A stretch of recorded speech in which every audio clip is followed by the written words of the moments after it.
Hello. Hi. Welcome back to my channel. And wherever you happen to be sitting on that rainbow, straight, gay, transgender, I welcome all of you. I would really rather just have a discourse. Let's talk, figure stuff out. So, welcome to my channel. This is my troll. This is the only troll that's welcome on this channel. Seriously. She's adorable. I love her. She's a creature. She's from Killstar. And I love Killstar. It's really cool stuff. So, my nausea finally passed, and I feel like I can tell you another experience that I had in an American hospital. So, if you'll bear with me, I will do my best to explain this to you. So, I decided that I wanted to be stationed in New Mexico because my parents and I did not see eye to eye, and they had some deep-seated beliefs that I did not agree with. As I've said in some of my other videos, my parents are both racists. And, from a very young age, I didn't agree with it. I didn't understand why it made such a difference to them and why they had to be so, racist. I don't like it. I find it incredibly deplorable. I don't understand why it still exists, and we didn't fight World War II to allow it to continue, and blossom. And those things exist now, and it's just spreading hate and anger, and I don't understand it. But I thought when I was very much younger than I am now, about 21, I thought idealistically that I could get stationed in New Mexico where they live, and I could make a difference and possibly help them see something differently, open their eyes to the possibility that somebody could be worth something and maybe look different than them. I was wrong. I tried. It was infuriating. And the things that she said to my friends was also it made me very angry. And I had to console my friends because she insulted them deeply. And for what? I don't know, and I don't understand it. So that's one thing I won't tolerate on this channel or around me for very long at all. If I hear one thing about it, it's done. It's over. Is racism. I won't tolerate racism. I'm not tolerating homophobia. I'm not tolerating transphobia. I'm not tolerating any of that, And whatever you happen to practice as your belief, please keep it to yourself. It's a personal journey. It's a beautiful thing. And really, we all find our own way. And I don't feel the need to share. And, I just think it's a private thing. So, yeah. Well, I tried with my parents, and they just proved time and time again they weren't going to change. And so, yeah. So, meantime, in the Air Force, I ended up being honorably discharged. And, well, I couldn't go to my parents because they, if I don't see things the way they do, they like to argue, and then again, my mother abusing me for so long, I had just finally reached a point where I couldn't go back to them. I just couldn't, because I knew it would hurt in one way or another, and I had already had enough, So, I went to stay with people that I thought I knew. I played AmpGuard, and it's a medieval reenactment society. It's not the SCA, it's AmpGuard. And it's all foam weapons, and you go to a park, or wherever you happen to be able to get a space, and you have fights with your weapons, and you can throw spells and balls, and get the stress out. It's kind of fun. And I happened to do that in the town center and at their park, and it was a really fun time. And these people I had grown close to. I became their friend, I thought. And during this development of the friendship and spending time in the park, I had begun to have some pain in my abdomen. And I didn't really know why. It had nothing to do with the usual pains that I felt. So I was at a loss. And again, being, an American, unemployed, no insurance, it wasn't debilitating. So I just kind of carried on. As you do. They'll tell you, suck it up. Pull yourself up by your bootstraps, deal with it. We've all got problems. That's my favorite one. So, eventually I started thinking, appendicitis. Could it be appendicitis? And once that little bell had been rung in my head, it wouldn't stop chiming. And I kept thinking, what if it is? It could burst and you could end up dying. And I'm like, but I don't want to explode. I don't want to die. No. And yes, that was a Serenity reference. I love that. Oh, I love that series. I love the movie, Firefly. Anyway, I'm going off on a tangent. But, so I went to the hospital. And because I had no insurance, they took me to the emergency room. And I get there, and there's quite a few people there, and it's loud, it's noisy, it's relatively clean. Like any hospital, they have disasters, and they can only reach a certain level of cleanliness. I understand that. And so I'm waiting, and I wait and wait, a little bit more. And waiting a little more.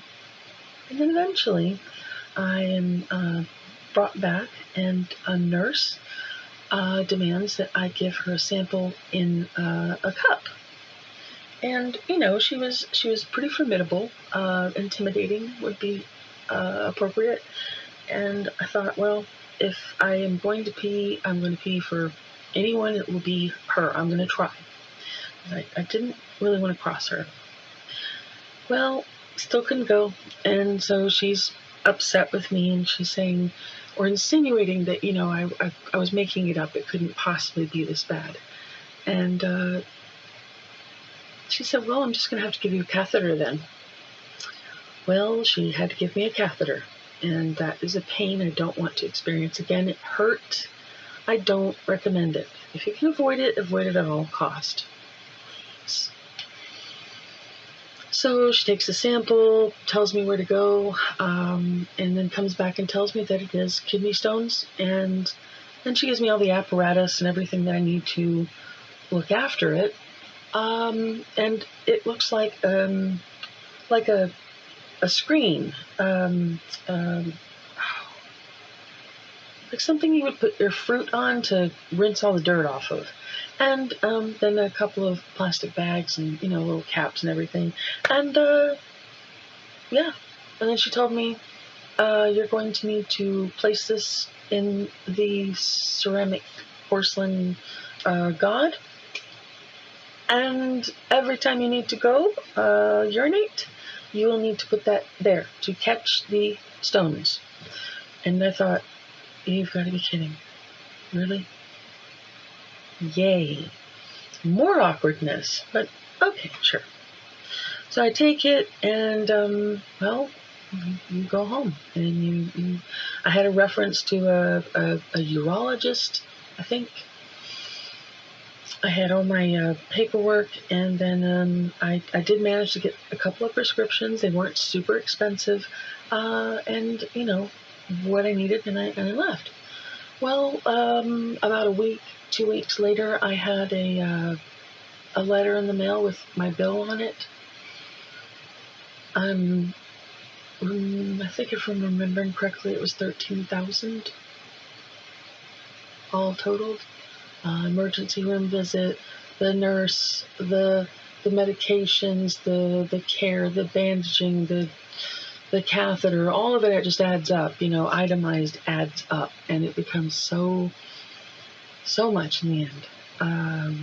But you're looking at that, and I thought, well, okay, and I was kind of upset that I had so much Dr. Pepper. And that was my fault. And I fully admit it was all my fault. I should not have had so many, and I should have drunk more water. And I didn't end up getting a job. I was really disappointed. And the people that I had trusted, I had given them money for rent. They took the month's rent, and it was a month and then an extra one, and I just wanted a buffers until I got a job. And they took all my money and just basically told me to get out. And, yeah. But you think you can trust someone? Don't count on it. But I do know one lesson in life, and I will share it with you now. The one thing I do know is if you give it enough time, a person's true colors will come out. They always do. So if they come at you and talk to you and present themselves like, a polite young lady or, somebody very nice and approachable, I'm not saying don't believe it. What I'm saying is just keep an eye on them. And don't trust people just because they say, I love you, or just because they say, I'm your friend. Hey, put that stuff to a test. Make sure.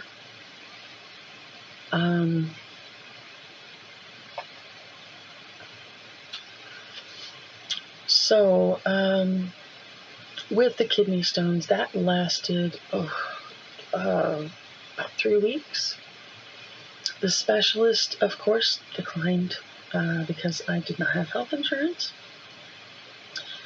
And I finally ran out of the pills, and I was still in pain. I don't even know when I actually passed all of them. I don't. And Dr. Pepper is the least popular thing that I drink. Most popular would be water. And I have this, I don't know what it is, but I love to take coffee and freeze it. Like, there's just something about frozen coffee that you kind of scrape out of it's so nice. I do it with tea too, but I'll do it with like a chai tea, and then I add some. I usually add vanilla soy milk because it makes it taste kind of like vanilla malt in a way, a little touch of it. It's so nice. And when you freeze it, it's even better. Frozen grapes are beautiful. They're really, really yummy. But the two favorite things that I love more than anything in the world frozen are strawberries and mango. Oh, so good. I don't know. I feel like if somebody said you can only live on frozen fruit for the rest of your life and you'll do fine, sign me up. I'll have water, I'll have tea, coffee, and then I will have mangoes, strawberries, cherries, and grapes for the rest of my life. Okay, sure. Yeah. Sign me up. Because, I am diabetic, so I have to be careful, but I do know that whole fruit that hasn't been processed, that doesn't have added sugar, is quite all right. It's quite nice. And I don't add sugar to them. They don't need it. Like you get a bag of blueberries, you really don't need to add sugar. And once you get used to being on less sugar, do that. Seriously, do that. I highly recommend that. Stop intaking as much sugar as you usually do. Slowly taper down until you're at about half, or maybe you go further, go less. And then try something that you used to eat without thinking, and just you'll be, oh my gosh, it'll be way too sweet for you. And plus, you'll be doing your body a favor. Maybe you'll be staving off diabetes and you won't get what I have. I would really rather not have this, but I do, and the only thing I can do is just be really careful and not live on cakes. Damn it. The cake is a lie. You know, it is now, but yeah, you know. I did get 2 new creatures. I am going to show them to you on the next video. One of them looks like a cross between a Triceratops dinosaur and an industrial goth guy. Because he's got like all the spikes on his head and everything. He looks really cute. I love it. And the second one is Medusa. And that is a beautiful kitty cat with snakes for hair. So cool. And I'm so pleased with her. And I have a bid in on Hades right now. So hopefully, fingers crossed. Might help if I actually cross them. Hold on. My fingers didn't cross the way I wanted them to. Fingers crossed. There we go. Maybe I'll win it. I hope so. It'd be kind of nice. But yeah, it's been a good evening. And I have thoroughly enjoyed the conversations in the comment section, and I'm really grateful for your patience in responding, because I do reply as soon as I possibly can, but sometimes it takes me like a day or two. But thank you for your patience with that, and I'm looking forward to more. Because I've been online since 1997, and I've just watched this internet grow. It's amazing what's available now. I love it. So, as of now, I have a friend in the Philippines. She's been a really wonderful friend for many, many years. And then I have tons of friends in the States, and I have friends in Germany and France. So kind of worldwide, really. I used to have friends in South America, but I think I lost touch with one. So yeah, and I think this world is a lot smaller than we think it is, and we really should take the time to be kinder to each other, and try to understand each other's gain that perspective of what the other person is going through. You know, because that would help people immensely if. You know, we could just take off the me goggles, you know what I mean? And just try to get to know someone a little bit deeper, and see if you can't, I don't know, do something nice for them, do something to help them out, like make it a daily thing, or make it a weekly thing that you do for them. Whatever it is, I guarantee you, it will make you feel better. You'll be happier, and whoever it is that you do it for will be really, really grateful for it. And you know what? Even if they're not, do it anyway. And, you don't have to do it forever. But, hey, if it makes you feel better, and you're having a better day for it, you should spread the kindness, spread the love. Honestly. So, that's my 19 some odd minutes. And I've completely enjoyed doing this one with you guys. And, well, the trolls have been good, I think, so far. We shall see in the comments, see how it works out. And I need a name for her. Does anybody, if you guys want to volunteer a name for my very, very adorable little lady troll, please let me know. She's a very good girl. She's a good troll. And I'm going to work on, doing, I'm going to accessorize her over time. I haven't done it yet, but I will. And I really like the name, suggestions. So please let me know, okay? It was lovely talking to you guys. I'll see you later.